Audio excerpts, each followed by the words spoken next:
Step into love like you've never been hurt before. Step into Hello and welcome to Braveheart Conversations, where we learn the art of love through brave and compassionate conversations. I am Jillian Landis. and I'm Marie Wallace. And we are your hosts today. Step into love like you've never been hurt before. Hi everybody, today we are going to be talking about confusing unconditional love with unconditional loyalty. And this has been a huge topic for me that I've just really felt a lot more clarity about recently. And I think this is so pervasive, I think for couples in general, but also especially women.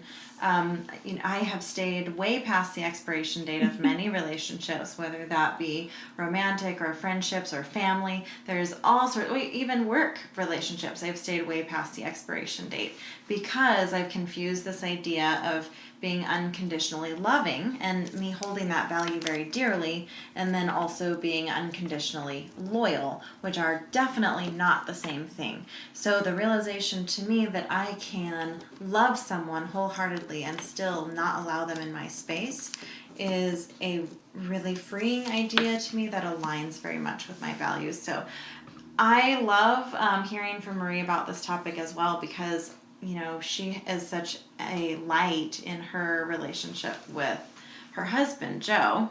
And I love how, despite them being like such a powerhouse couple together, like I love that they both talk about how if they were, there's certain lines, if they were mistreated by each other, that would not be okay. Yeah. So I really want to hear Marie's perspective on this as well. I think that it's really important to have those, we call them rules of engagement, just having some kind of boundary, rules of how to interact with each other. And both of us have laid down certain things, and some of it's been developed was right at the beginning of the relationship. These are certain ways of behavior that we want to engage in, and these are behaviors that if it happens, as much as we love each other, we would probably let go of the relationship. And as loyal as we are, we love each other. There are certain things, but what it does is allows a lot of freedom to be able to move in and out of the relationship. Well, not out, but through the relationship, and be able to navigate, because clearly what the rules are, and clearly what's acceptable and not acceptable, and it feels comfortable and freeing versus the loyal part, but it also allows us to have the conversations that we need to have when things aren't going the way that we would like. So. Yeah. Can you give me some examples of what would be something where you'd say, absolutely hell no, like this won't happen in my space? We've talked about that.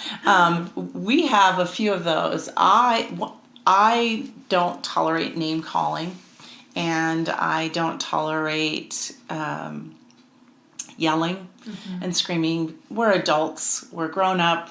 As old as we are, we're past 3 years old, so we can probably have a conversation, which is so cool that we have Braveheart conversations, because nothing gets accomplished when you're yelling and screaming. You just end up in defensive mode. You got your fists up, ready to fight and engage that way. So I find that when someone's yelling, I automatically shut down and I don't hear anything else. So that was really important to me.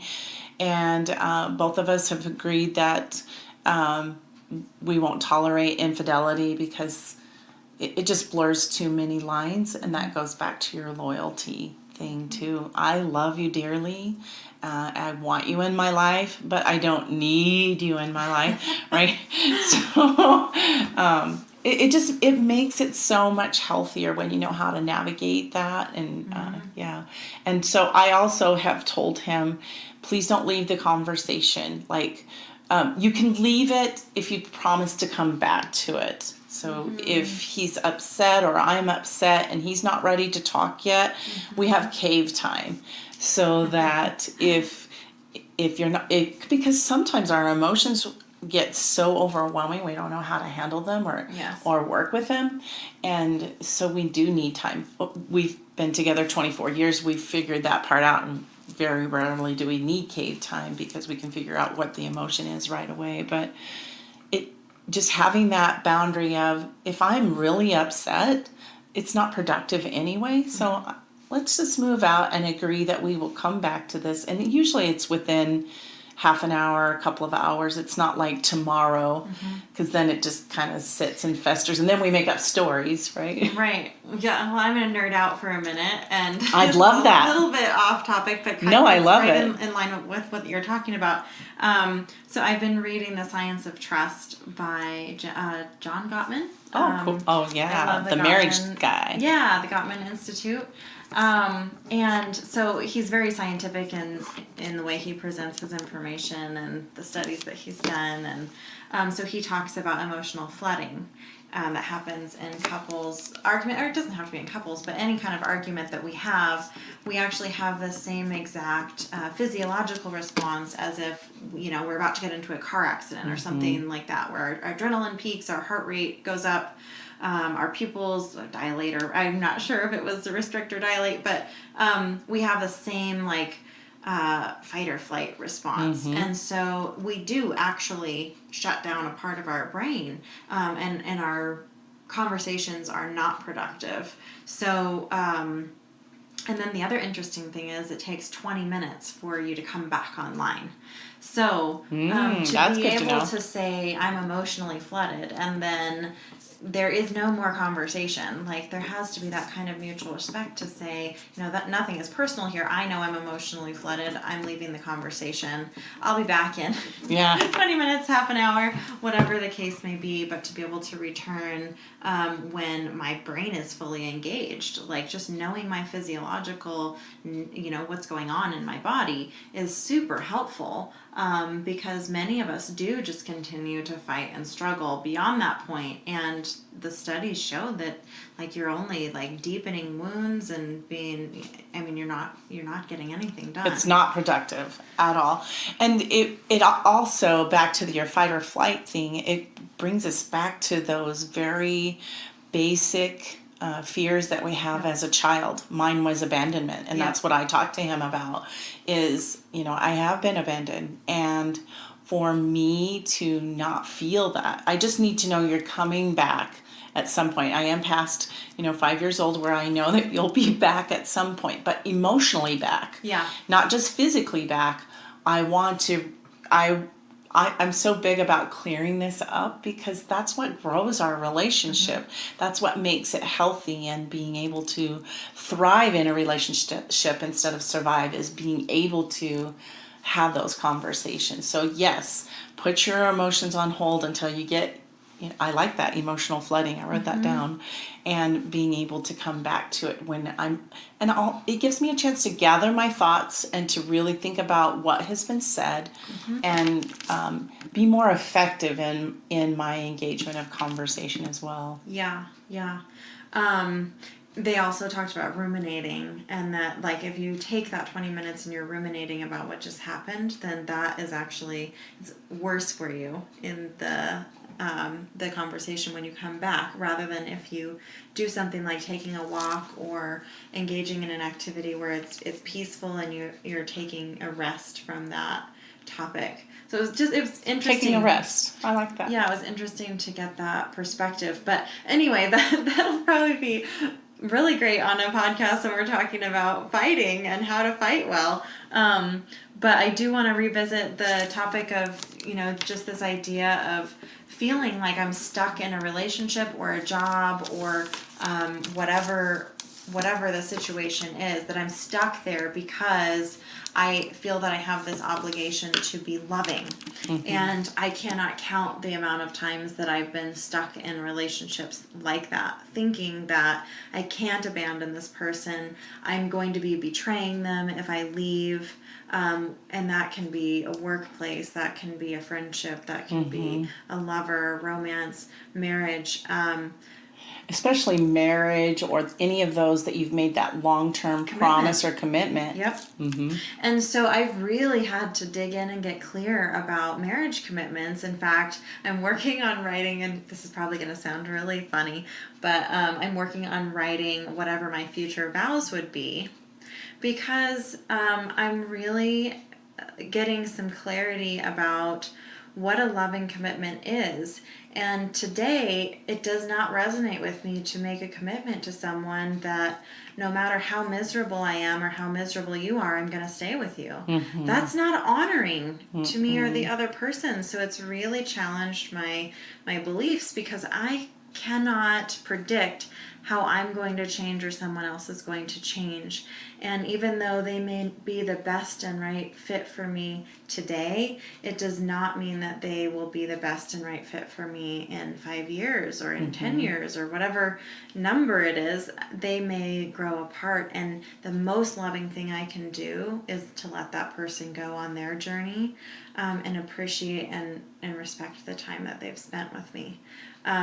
So it's really challenged my views about what a healthy commitment is, and how much of our marriage commitments have been based on fear, and really wanting to make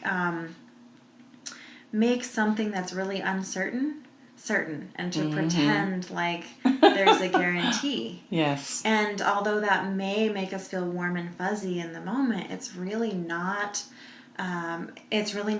reality. And then it puts us both in a really bad, like icky feeling predicament when that doesn't align anymore. So then I'm faced with this idea of I either am out of alignment because it doesn't feel good to break this commitment that really should have never been made, or to stay in something, honor a commitment that was made on not very healthy grounds, but then stay in something that really doesn't honor either of us. So really revising my ideas about what a fair and healthy commitment looks like. Well, something we had talked about earlier was that mutual respect. That mutual respect for happiness for both people as well. Because if we're both miserable, it's not to say that, I think the loyalty word that gets kind of squishy is when we've made that commitment and somehow we feel disloyal if it gets hard. There's a difference between something getting hard because of life circumstances and a continuous struggle because you're not in alignment together anymore. There's a big difference. So sometimes we go, oh, but I said I'm married forever, right? And here comes along this big event. Like you said, we have no idea how we're going to navigate it, how each one of us will change in that experience. But so it's not, what I'm trying to say is it's okay to struggle, but it's not okay to stay in that relationship when it's just really more than a struggle. It's more... Yes. Yeah, so I mean, I think I hear what you're saying, that there are times where we hit rough patches in any friendship or relationship at all. And it's not roses all the time. No. And so if our expectation is that it's always going to be easy and, that we're never going to have any conflict, well, that's pretty unrealistic. And actually, conflict really helps us grow in many ways. I'm definitely not, what's the word, averse to difficult or challenging situations, either individually or in relationships. Right. I think that, I often will choose really hard things because I know that I'll grow through them. But I do think, actually there was another coach that made the comparison, like if I'm in a relationship where I'm a round peg and they're a square hole, sometimes we get stuck in this idea that if we just work hard enough, we'll be square. Like I'll just shave off my edges so that I'll fit in your square hole, and it just never really works well, and it doesn't honor each other, and it doesn't actually do what a relationship is meant to do, which is to lift each other up, right? It's to actually add and enhance someone's life, not tear them down or become something that's toxic and stressful and bringing us down further. So I think that the difference for me is, are we facing a mutual like hump in the road that we just need to work together to overcome? Are we both able to be open and willing to work on that and grow in that situation? Or is it that we have very different values? Because this is what I see a lot. That's We have super. very different values. We want different things in life. You know, you want kids. I don't want kids. I want to live overseas. You want to live in the U.S. I mean, there's just like, there's a million of those. there's things that like they just don't fit. And it's not about both people sacrificing what they want. Because if you're 90 years old and you never did the things that you really wanted to do, and you're going to blame your partner for that, that's pretty sad and unfair. Yeah. I think you both probably would have been happier if you said, this just isn't a good fit. You're a good person, I'm a good person. It doesn't have to do with anybody being bad or wrong. It just has to do with, we have very different things that we want in life. And to me, what is loving is to let that person go and do those things. And be happy for them when they're happy. Yeah, and then also, on the flip side, so often what I have done is, well, I will just stay quiet about what I need and I'll just do what you want to do. And then it creates the same kind of end result. So any way you cut it, when you are trying to ram that round peg in that square hole, one person is going to end up feeling resentful. Exactly. One person is going to feel like, well, I didn't want kids and then I ended up with them, or because you, yeah. Well, then the blame and the shame and all of that gets involved. I like the loyalty word. I'd like you to expand on that a little bit, because I do think a lot of us think the right thing to do is stay in that relationship no matter what. And it is because of our loyalty and wanting to keep a promise. Yeah. So again, what I would explore is, the situations in my life where that became an issue for me was where I could identify I am a round peg trying to ram myself into a square hole, and then telling myself that I'm somehow being loving and loyal by just staying here and trying to make it work and forcing it to work. That's the loyalty I'm talking about.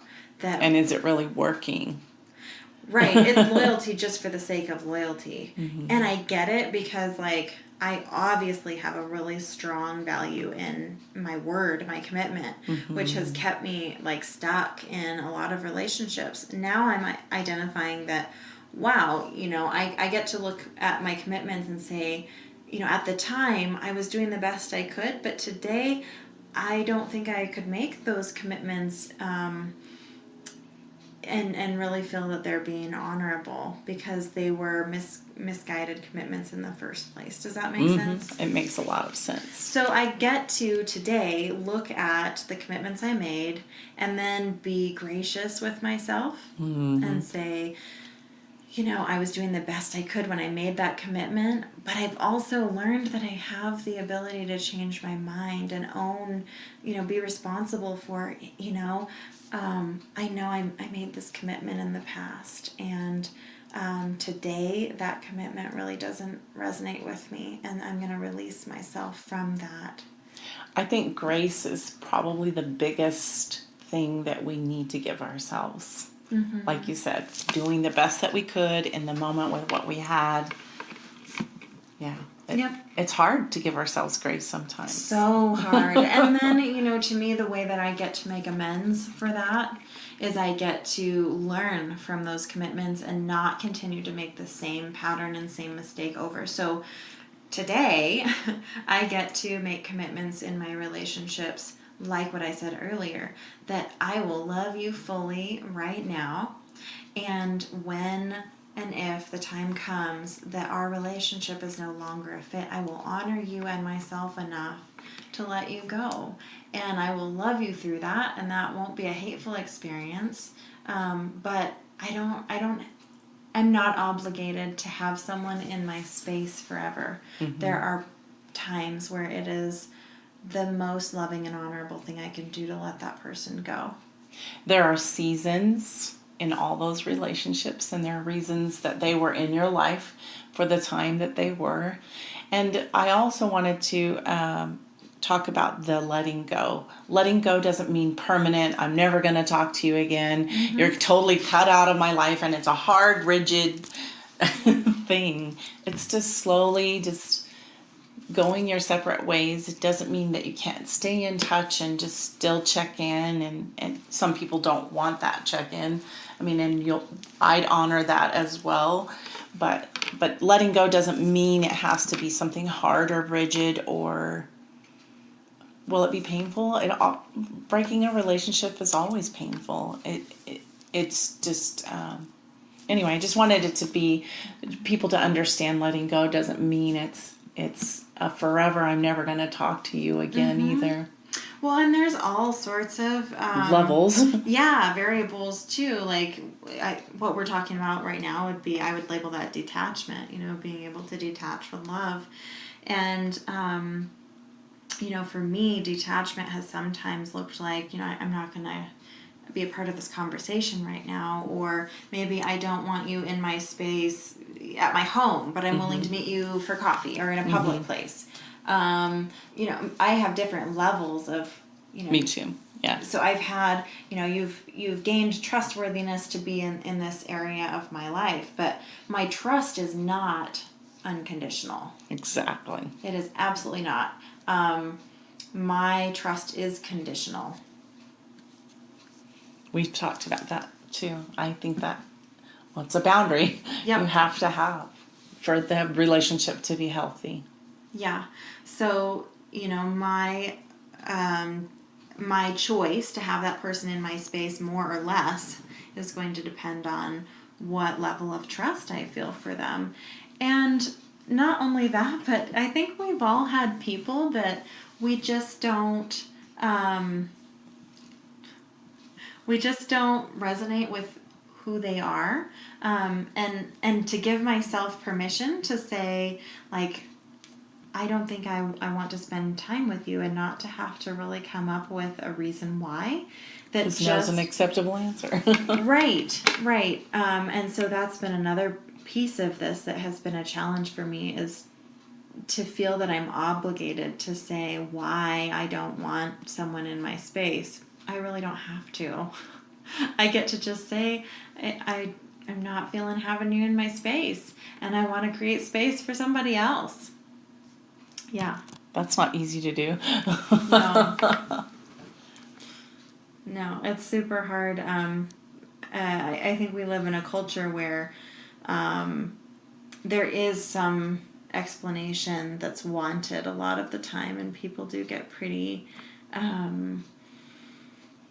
offended when you set those time boundaries. It's interesting because I've learned for a long time about boundaries. I've taught a lot about boundaries, and I've really tightened up boundaries as far as like physical resources go, not giving away money or, material things. I've learned to not give those things away unless it's truly a gift. And now I'm really getting very clear about time boundaries and letting people go, and protecting that space. And it's so funny because to me it's so much harder. It has been so much harder than the material things, because people are very entitled regarding my time. Mm-hmm. I have literally had people threaten to commit suicide or harm themselves or other people, or because I decide, because I decide to limit my time with someone, or because I say I want to spend time by myself. And I've probably come against some of the most hateful accusations because of simply wanting to restrict my time. I have too, and it's painful because you really don't want to harm someone that way, but it's also a good decision. You know it's a good decision when they're coming back at you with those accusations. You're going, wow, I knew I didn't want that in my space for a reason. And thank you for showing me that that validates why you're not in my space. And as sad as it may be, it's their journey. They have their own journey, and I have mine, and that's all I have control over is what's going on in my space. And whether they can understand my Yeah. boundaries or not, whether they can understand why I want to have them in my space or not, or limit that time, it's okay. I can understand without needing to be understood. It's so hard, but that's possible, and I'm the only one that needs to understand my boundaries. And letting go of them needing to understand where I'm coming from is super key. We talked about that too. It's none of our business. It is. It's none of our business. I can let that person go even if they don't perceive that as loving. And they don't get it. Yeah. Right. But to me, allowing someone to stay in my space and simply tolerating them, even though I'm miserable or we're both miserable, simply because it's the most loyal thing to do, really does not align with me being loving at all. Or integrity to self. Right. And honesty. Yeah. Mm-hmm. Yeah. Yeah, the most honest and loving thing I can do is to stay aligned with those feelings. I have those feelings for a reason, that I want to be more with that person or less with that person. Or with that work, that job. How many of us stay in jobs that we feel stuck because we have loyalty to them. Mm-hmm. I know lots of people. And we're not serving that company or ourselves by staying. Mm-mm. So this applies in all sorts of situations. It comes down to trusting your gut, trusting your intuition, that whatever you're wanting more or less of, there's no mistake in that feeling. Nope. Never. And simply forcing yourself to be loyal is not the most loving thing you could do. Agreed. Not in alignment either. Yeah. Any more thoughts you have about love or loyalty and how they conflict? No, I think this has been a great conversation. I really like that we talked about this because there's a lot of times where we're in those relationships and it's a soul battle almost and it's really a conflict of our values, right? Yes. It's a conflict of our loyalty versus our trust versus so it's a conflict with our values as well. Yeah, I agree. Good We talk. all know when we're not aligned. And that's when all that icky resentment comes in too. And we are not the best version of ourselves in those relationships because we know we're being dishonest and we know that our soul doesn't want to be there. Mm-hmm. It's a chance to grow and learn and face it head on. I think that's the best thing about all of that is taking the time to process it and look at it with an honest eye allows us to have the relationships that we really, really want in our lives and to have that most loving, kind relationship and be happy. Mm-hmm. Both people are happy. Because it's just, like you said, the most honest, loving thing I can do is letting someone go where it's not in alignment.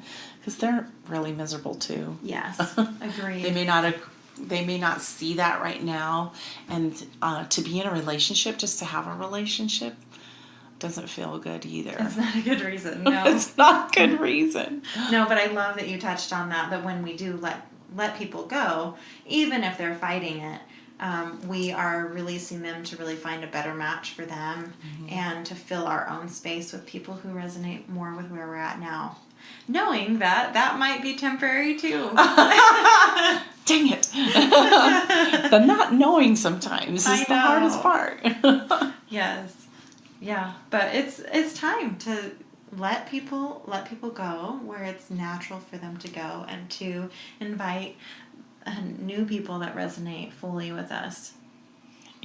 I think one of the things I've done in coaching is the part where because some people have a hard time saying it's okay for themselves. So we just frame it in that you might be holding someone else back. Yep.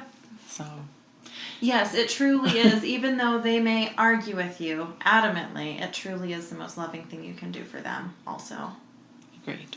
And I've watched that unfold multiple times, I've faced fears where I really thought, that somebody I loved, when I let them go, that they were going to go to jail, that they were going to commit suicide, that they were going to end up in a psych hospital. And guess what? Like, every single one of those things did happen. They went to jail, they attempted suicide, they went to psych hospitals, and 2 years later-ish, they were working a job that they loved, and were financially successful and happy, and I've watched these sort of scenarios over and over, and I'm terrified to let someone go, and they fight it, but then I watch the miracle unfold as I get out of the way. That's a perfect way to say it, because it's so true. We get in our own way and we don't allow the miracle to unfold, that there's something bigger and greater, because the fear sometimes just petrifies us and holds us in place, and there's so much more out there. Yes. I believe in miracles. Me too. I've watched many. I have too. All right. Well, do you have anything more to say about love and loyalty? I think that about concludes what we have to say today. If you would like to contribute to the conversation about love versus loyalty, how they aren't always the same thing, please reach out to us. We'd love to hear your stories or your concerns or the challenges that you are facing in your life. You can reach out to Marie at mariesgold.com. And you can reach out to me at defytheaverage@gmail.com, or you can find my website at boiselifecoach.com.